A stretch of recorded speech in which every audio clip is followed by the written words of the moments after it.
Olá, querido irmão, a graça e a paz do Senhor Jesus seja contigo hoje. Seja bem-vindo a mais uma aula da nossa mentoria de aceleração ministerial.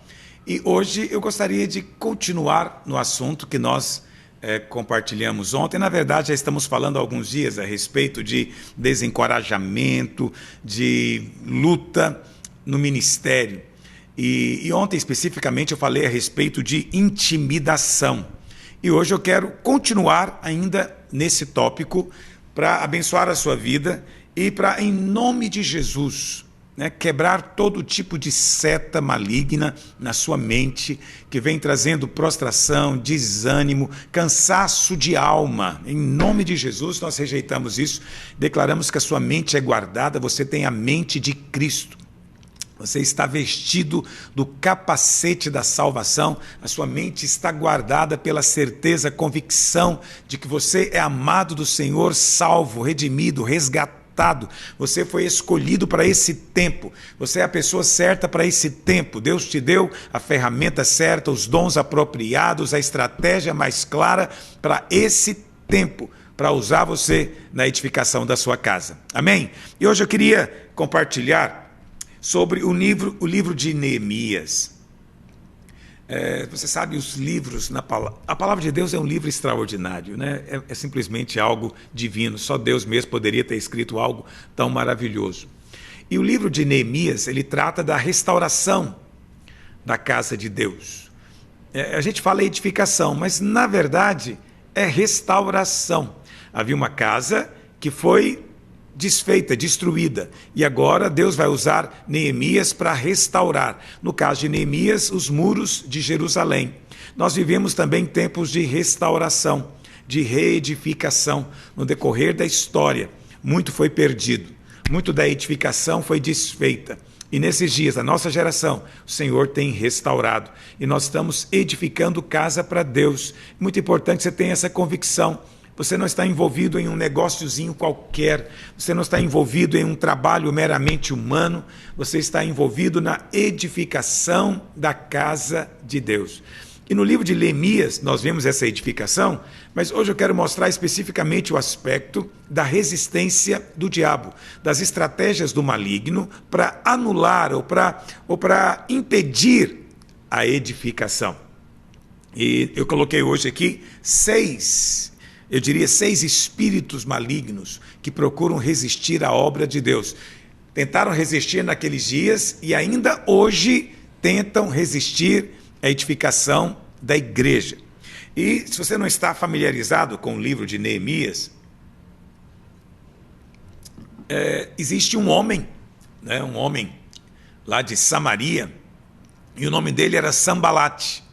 E esse cara fez de tudo para impedir Neemias e todo o povo, do propósito da restauração dos muros. Então, esse Sambalate é um símbolo de Satanás. O nome, a palavra Satanás, Hassatan, no hebraico, é o adversário. Esse é o significado. Então, ele é o adversário, ele é aquele que é responsável por toda oposição a Deus e aos servos de Deus. Mas você tem que saber que ele é um inimigo derrotado. 1 João 4,4 diz que maior é aquele que está em nós do que aquele que está no mundo. E ele está em você, ele está em nós. É preciso viver debaixo dessa convicção plena. E a Bíblia fala então que assim que Sambalate ficou sabendo da chegada de Neemias, começa a reação. Vamos ler na Bíblia? Neemias 2, verso 10. Diz assim: disto ficaram sabendo Sambalate, o horonita, e Tobias, o servo amonita, e muito lhes desagradou que alguém viesse a procurar o bem dos filhos de Israel. Então ele sabe muito bem que com os muros restaurados, com as portas no seu devido lugar, ele não teria condições de manter as pessoas presas. O diabo sabe disso. A única resistência ao diabo é a igreja. Não existe outra coisa na terra que faça oposição ao diabo, a não ser a igreja por meio do Espírito Santo de Deus. Por isso, envolver-se na edificação da igreja é entrar num confronto aberto contra as forças das trevas. Está me ouvindo? No momento em que você se tornou pastor, você entrou sim nesse confronto. Não digo isso para que você fique assustado, né? Não há necessidade disso, ficar amedrontado de forma alguma, ainda que o diabo quer produzir isso na gente, mas é para você estar ciente de que as coisas não são meramente o que parecem ser no natural, existem causas espirituais por detrás, entendeu? Então aquelas aparentes pressões naturais de cansaço, desgaste, né? Desejo de desistir, aquele esmorecimento, isso tudo você pensa que é algo natural, quem sabe um problema de alimentação, quem sabe uma questão de glicemia, pressão baixa. Então você pode até encontrar causas naturais para isso, mas por detrás de tudo existe um ataque maligno. O diabo quer manter as almas debaixo do seu controle e a igreja é o adversário, é o que se opõe. Então nós estamos em luta contra o reino das trevas, porque estamos aqui para expandir o reino de Deus. Na medida em que nós expandimos, é inevitável, a Bíblia fala que todo lugar que pisar a planta do nosso pé, o Senhor nos dá. Entendeu? Mas veja bem, todo o terreno está ocupado, não tem terra aqui desocupada, né? Então, se você vai expandir o reino de Deus, você vai pisar num lugar que já tem um pé, vai pisar em cima do pé de alguém. De quem é esse alguém? O diabo. Então, cada vez que você pisa no terreno novo, você está invadindo o espaço que o diabo pensava que era dele. Isso produz o conflito espiritual, a luta espiritual. Amém? Essa guerra, às vezes, ela acontece em vários estágios, mas Deus vai usar todo esse conflito para gerar em você uma identidade, um caráter de guerreiro, que não depõe as armas até obter vitória completa na edificação. Você já tem a vitória completa pela obra consumada, mas agora você precisa de ter a vitória completa no seu trabalho. Você tem que ver a obra crescendo, prevalecendo, células se multiplicando, vidas se convertendo, os encontros cheios, o culto de domingo cheio da unção, da presença, transbordando do Senhor, milagre, salvação. Essa é a vitória completa. Amém? Então, o inimigo vai recuar, né? Quando perceber que você está determinado, que você não vai ceder espaço, ele vai ter que sair do caminho. Amém? Porque nós sabemos o que nós queremos e para onde estamos indo, e não tem nada que vai nos impedir de avançar em o nome de Jesus. A obra de Deus será feita a qualquer preço. Você pode dizer amém onde você está? Aleluia. Mas eu separei aqui 6 espíritos de intimidação que vieram contra Neemias naqueles dias, mas isso é só um tipo. Tudo isso está escrito para a nossa edificação, para a sua edificação, para abençoar a sua vida. Amém? Isso não está escrito por acaso, não é meramente uma historinha. Não, aqui tem verdades espirituais profundas. Vamos ver cada uma delas? Então, primeiro é o espírito de depreciação. É a intimidação por meio da depreciação. Neemias 4, verso 1 e 2. Neemias 4, verso 1 e 2.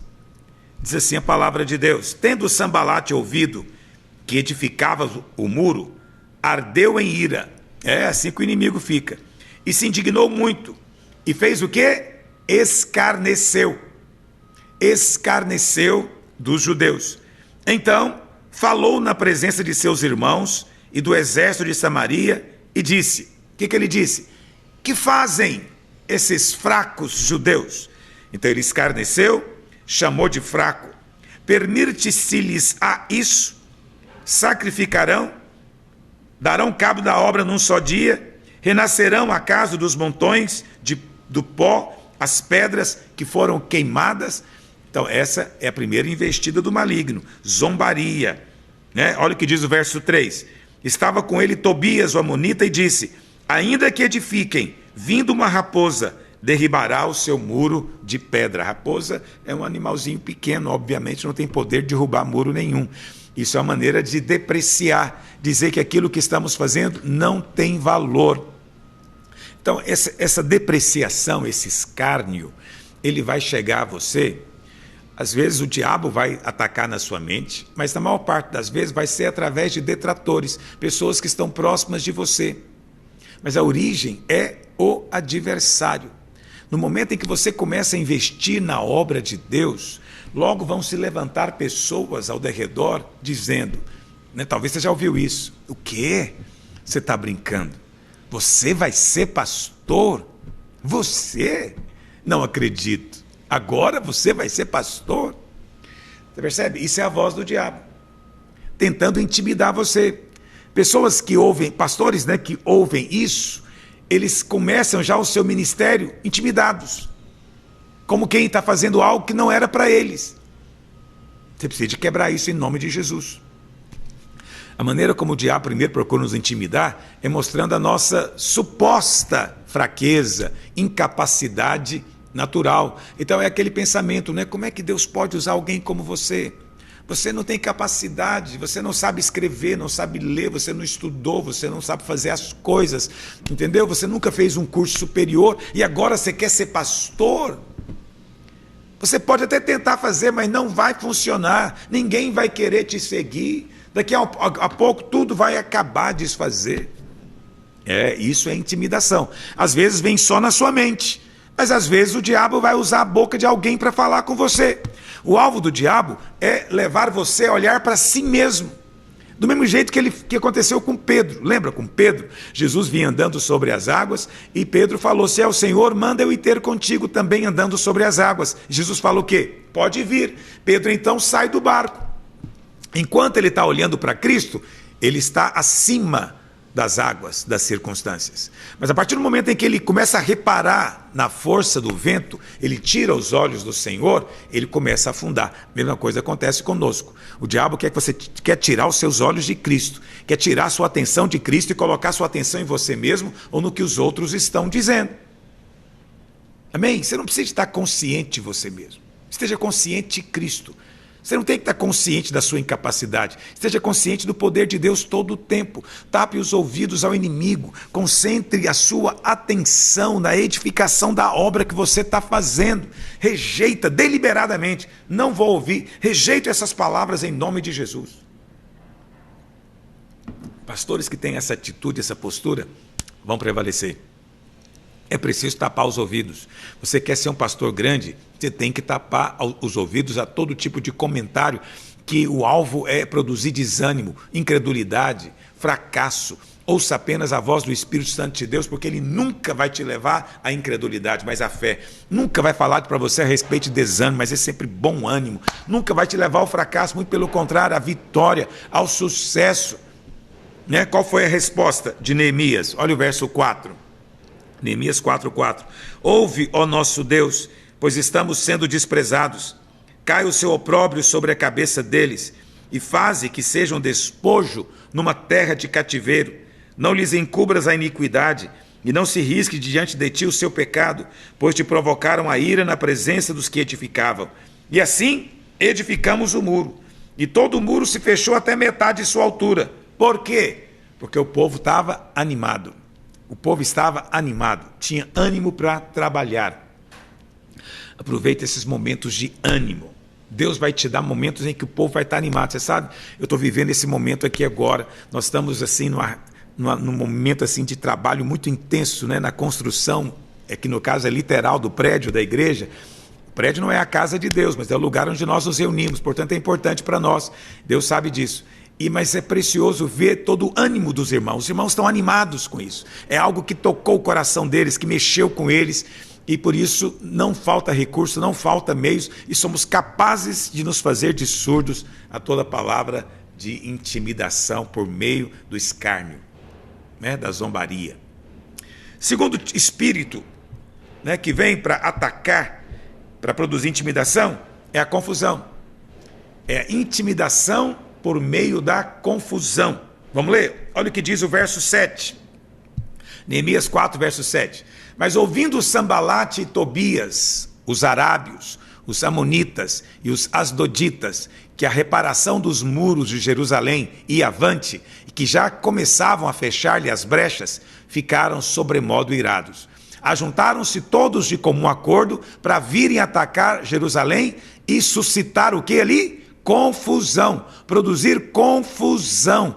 Então preste atenção, quando a obra começa a ganhar corpo, quando o seu ministério, nesse momento, começa a ganhar uma visibilidade, então esse é o momento que o diabo vai ficar mais irado e vai se levantar e haverá de fato uma conspiração do inferno contra o seu ministério e a obra de edificação que você está fazendo.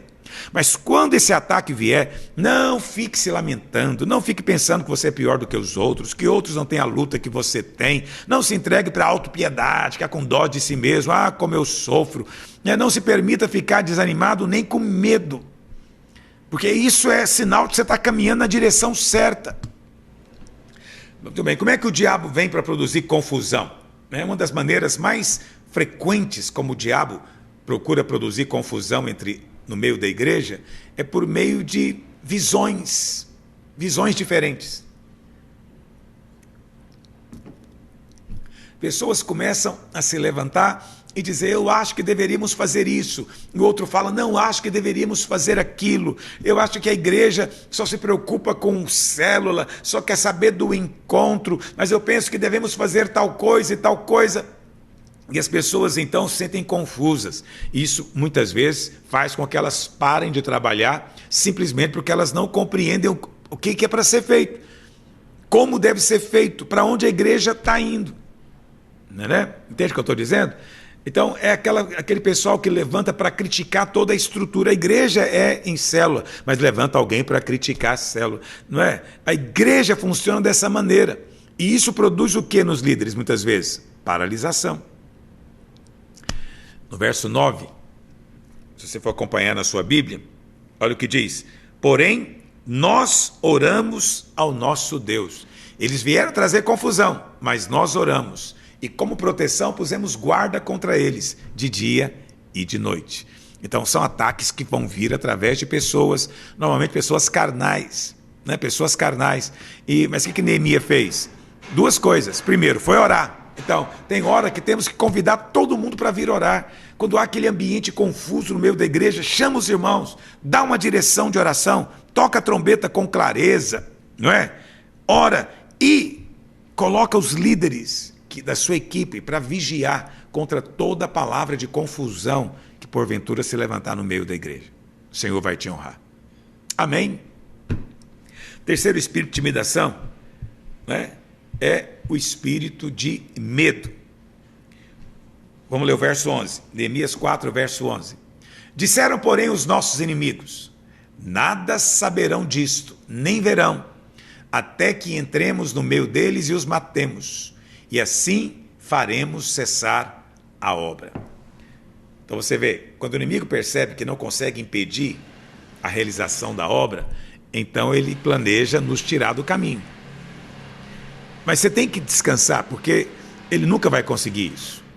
Romanos 8, 37, Paulo diz que em todas estas coisas somos mais do que vencedores. Mais do que vencedores. O que Neemias faz nessa circunstância? Verso 13, Neemias 4, 13. Então, pus o povo por famílias nos lugares baixos e abertos, por detrás do muro, com as suas espadas e as suas lanças e os seus arcos. Inspecionei, dispus-me e disse aos nobres, aos magistrados e ao resto do povo, não os temais, não tenham medo. Lembrai-vos do Senhor grande e temível, e pelejai pelos vossos irmãos, vossos filhos, vossas filhas, vossa mulher e vossa casa. Então é preciso ter discernimento espiritual para perceber aquilo que o inimigo está fazendo. Se você for olhar o verso 15, olha o que diz. Sucedeu que, ouvindo os nossos inimigos, que já sabíamos os planos deles, e que Deus tinha frustrado o desígnio deles, voltamos todos nós ao muro, cada um à sua obra. Então, o discernimento espiritual é fundamental. Nem sempre você vai ter ameaças de morte. Às vezes as ameaças não são essas. Existem outras ameaças que vêm para produzir medo. Por exemplo, nós temos pregado o Evangelho da Graça, uma coisa que eu ouço recorrentemente é gente mandando mensagem para mim no WhatsApp dizendo: pastor, cuidado com essa mensagem pode destruir a igreja, as pessoas vão cair no pecado. Aí outra me mandou mensagem dizendo esses dias: pastor, cuidado com essa mensagem, porque o povo vai parar de trabalhar, o povo não vai querer mais servir a Deus. Há um tempo atrás eu vi um outro dizendo: cuidado com essa mensagem, porque as pessoas não vão querer mais contribuir, você não vai ter dinheiro para continuar a obra. Você percebe as ameaças? É tudo ameaça. Para de pregar, senão não vai ter dízimo. Para de pregar, senão não vai ter como multiplicar célula, não vai ter líder. Para de pregar, senão o povo vai descambar para licenciosidade. É só ameaça. Entendeu? Tudo bem, elas não são tão assustadoras quanto matar você, não é? Mas nenhum pastor quer que a sua igreja acabe. Nenhum pastor quer ficar sem recurso. Isso é algo que pode assustar muito. Entendeu? E na verdade, em momentos assim, o diabo pode até fazer com que algumas pessoas nos abandonem. E ele começa a dizer: olha, todos vão te deixar, você vai ficar sozinho, para o que você está fazendo, você vai ficar sozinho. Isso tudo é intimidação, pelo medo. Entendeu? Pelo medo. Às vezes você está numa fase agora, que você, como eu aqui, está falando de comprar um terreno, comprar um prédio, ou até de construir um prédio. Mas imediatamente vão vir aquelas palavras, e às vezes elas vêm assim com aparência, de um bom conselho, mas na verdade vai produzir medo. Cuidado, irmão, cuidado com essas dívidas, cuidado com essas obras faraônicas. Mas é preciso ter discernimento espiritual para comandar contra toda obra maligna. Todo projeto do diabo vai cair por terra e você vai sair vitorioso e fortalecido enquanto você estiver firme na direção do Espírito Santo. Diante de cada ataque maligno, você tem que declarar que todo o conselho do diabo é desfeito e a vontade do Deus poderoso Altíssimo é estabelecida. Amém? Então, é preciso ter uma atitude, quando vem esse tipo de ameaça. Como é que Neemias fez? Tem uma atitude para você tomar em tempos de ameaça. Se você olhar o verso 16, você vai ver isso. Olha o que diz. Daquele dia em diante, metade dos meus moços trabalhava na obra, e a outra metade empunhava lanças, escudos, arcos e couraças. E os chefes estavam por detrás de toda a casa de Judá. Os carregadores, que por si mesmos tomavam as cargas, cada um com uma das mãos fazia a obra e com a outra segurava a arma. Então eles estavam em prontidão o tempo inteiro. Eles não pararam de trabalhar, porque o trabalho é a própria guerra. A nossa obra é a nossa batalha. Nós trabalhamos com a espada. Nós edificamos vigiando contra os ataques. Então não pare o que você está fazendo, mas ensine os seus líderes, ensine os irmãos a terem alerta, atitude de alerta, uma postura permanente, com a palavra liberada, palavra de fé, para resistir contra todo tipo de palavra de oposição maligna, de seta maligna que se levante. Como diz Efésios capítulo 6, precisamos estar revestidos de toda a armadura de Deus para resistir, permanecer firme no dia da guerra. Amém? E outra coisa, nada de estar sozinho. Nada de estar sozinho. Você vê no verso 19. Disse eu aos nobres, aos magistrados e ao resto do povo: grande e extensa é a obra, e nós estamos no muro muito separados, longe uns dos outros. Eu acho a palavra de Deus tão perfeita, tão rica. Vê se isso aqui não é uma palavra exatamente para a nossa realidade como igreja. Então, é preciso estarmos juntos. É por isso que somos igreja em célula. Entendeu? Não podemos meramente nos encontrar semanalmente num culto grande de celebração. Não, precisamos também do culto pequeno. Esse estar junto envolve estar junto, obviamente, em unidade, mesmo coração, mesmo propósito, mas também envolve proximidade geográfica. Envolve falarmos a mesma linguagem, pregarmos a mesma mensagem, mas envolve também a comunhão, a proximidade. O povo estava disperso, cada um fazia o trabalho mais longe. Então Neemias falou: olha, na hora que eu tocar a trombeta, todo mundo deve chegar para ouvir as instruções. O que é tocar a trombeta? Tocar a trombeta é liberar a palavra. Amém? Liberar a palavra. A trombeta é um símbolo da palavra que é proclamada, liberada. Então nós vencemos a intimidação por meio da palavra do Evangelho, da mensagem do Evangelho. Amém? Então, o Senhor é que nos dá a vitória. Jeremias 20:11 diz que do Senhor é a guerra. Do Senhor é a guerra. E Ele já nos deu a vitória. Você está destinado à vitória, porque Deus é por você. Deus não é contra você. Deus não está do lado do inimigo. Deus está do seu lado. Deus está do seu lado. Você crê nisso? Aleluia. Quarto tipo de espírito é a intimidação pela distração.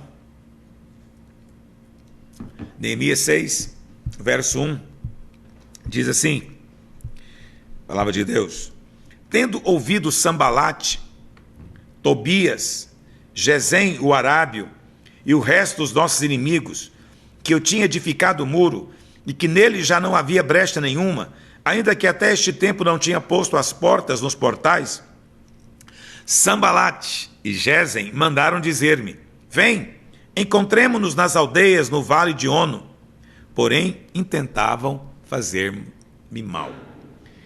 Essa é a distração. Quando estamos envolvidos na obra e temos consciência disso, quando temos consciência, estamos edificando algo relevante para o reino de Deus, né? Sempre vai ver alguém dizer para você: olha, você está procurando só o seu interesse, você está edificando o seu reino pessoal, que nós só nos importamos com a nossa igreja local. Entendeu? Por que eles dizem isso? Porque eles querem a nossa adesão para alguma atividade que eles estão promovendo fora da igreja local. Normalmente são coisas aparentemente boas, mas que distraem a nossa atenção da edificação local.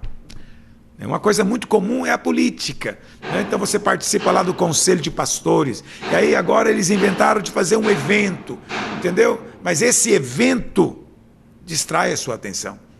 De si mesmo não é ruim, não é pecado, mas atrapalha a sua edificação.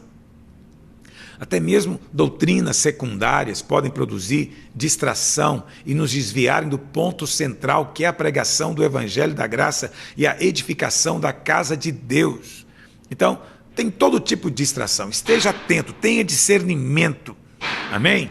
Um sinal de que você pode estar distraído é que a obra começa a ficar lenta. Isso é um sinal de distração. É um plano do diabo. Qual que é o alvo do diabo? Fazer você parar. Mas não dê trégua. Ok? Não dê espaço para nenhum tipo de compromisso com as coisas do mundo, os apelos da carne, né, da comodidade. Cuidado com as sutilezas, com pessoas que parecem simpáticas, parecem até que vêm oferecer ajuda, mas elas querem desviar a sua atenção. Né? Qual foi a atitude de Neemias para resistir isso? Olha o verso 3. Neemias 6:3. Enviei-lhes mensageiros a dizer: estou fazendo grande obra, de modo que não poderei descer. Por que cessaria a obra enquanto eu a deixasse e fosse ter convosco? 4 vezes me enviaram o mesmo pedido. Eu, porém, lhes dei sempre a mesma resposta. Qual resposta? Estou envolvido num trabalho muito grande, não tenho tempo. Entendeu? Quando vierem discutir com você questões secundárias de teologia, distrair você com argumentos, entendeu? Eu digo: olha, eu estou numa grande obra, estou trabalhando muito numa obra, não tenho tempo para isso agora. Meu alvo é a edificação da casa de Deus, a conquista dessa geração pela pregação do Evangelho. Estou envolvido num grande trabalho. Essa é a minha postura sempre. Estou envolvido numa grande obra. O fato de eu estar com você aqui é o meu envolvimento nessa obra. E esse barulho que você está ouvindo é a edificação que está acontecendo aqui. Ok? Que aqui na minha sala a gente ouve tudo. Quinto, já estou encerrando, para você não ficar ansioso, são só 6. Intimidação pela calúnia. Olha o que diz o verso 5. Neemias 6:5. Então Sambalate me enviou pela 5ª vez o seu moço, o qual trazia na mão uma carta aberta, do teor seguinte: entre as gentes se ouviu, e Gesem diz que tu e os judeus intentais revoltar-vos, por isso reedificas o muro, e segundo se diz, queres ser o rei deles. E puseste profetas para falarem a teu respeito em Jerusalém, dizendo: este é o rei em Judá. Ora, o rei ouvirá isso, segundo essas palavras. Vem, pois, agora e consultemos juntamente. Que coisa, hein? Então, já que você não aceitou o compromisso, né, de parar, então ele vai te caluniar, ferir a sua reputação, denegrir a sua imagem. Eu costumo dizer que essa é a última estratégia do diabo.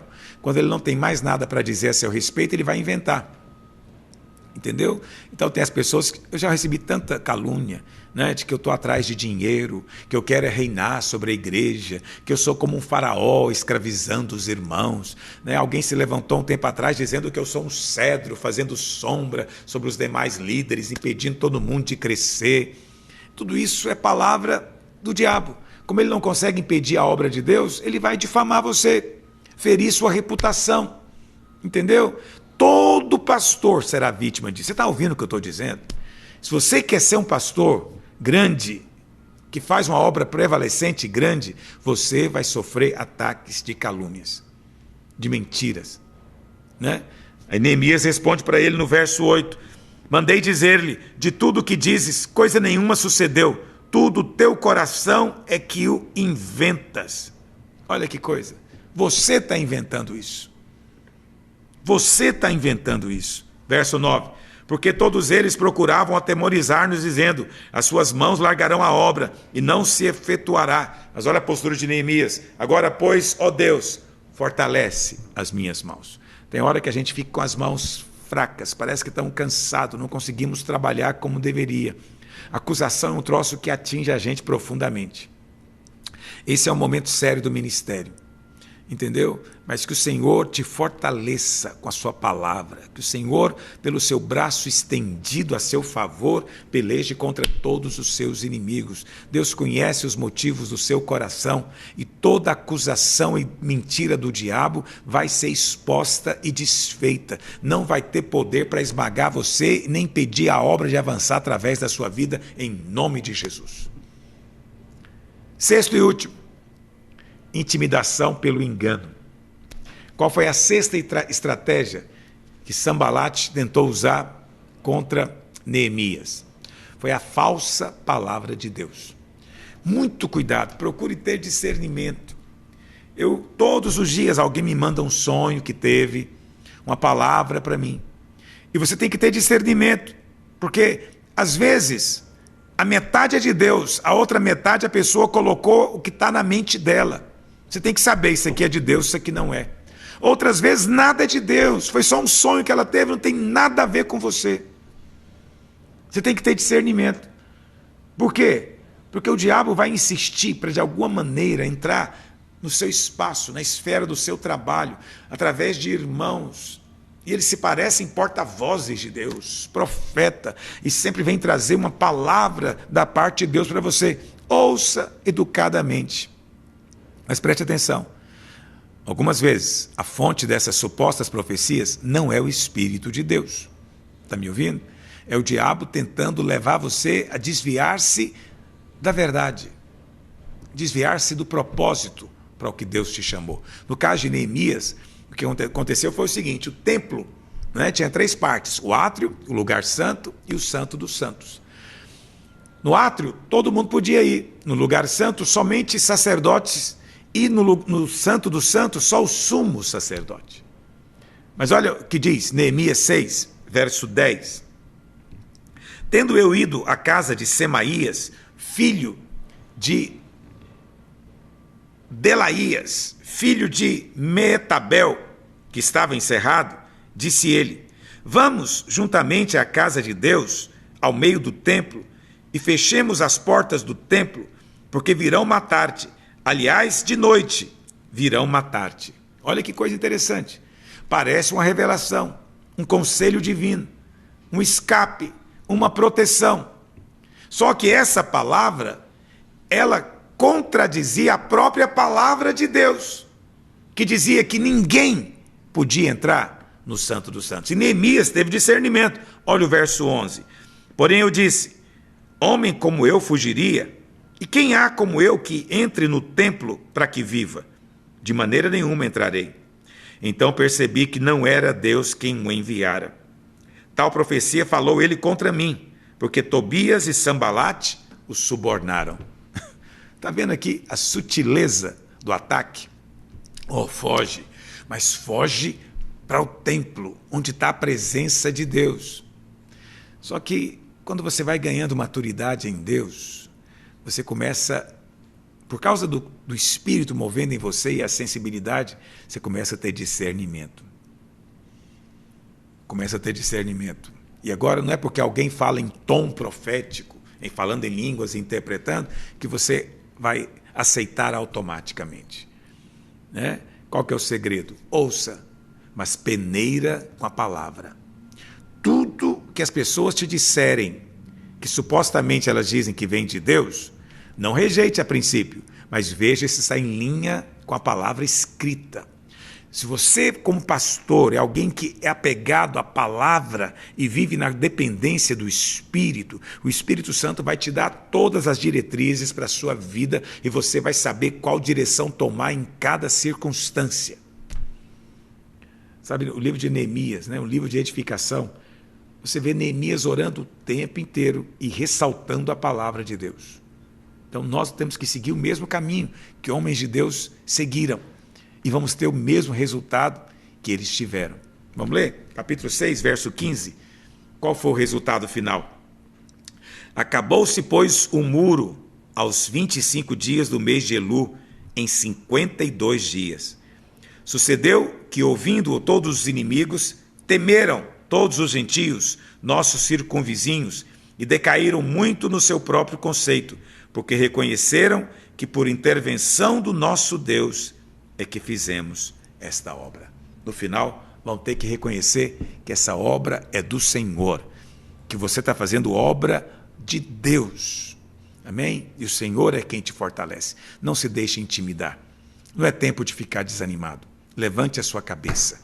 Você vai terminar aquilo que em Deus você começou. Ele é poderoso para fazer isso na sua vida, mas você tem que cooperar com o Senhor, aprendendo na sua palavra como resistir. Amém? Que o Senhor te fortaleça, te dê muito discernimento nesses dias. Fica na paz e até a próxima aula.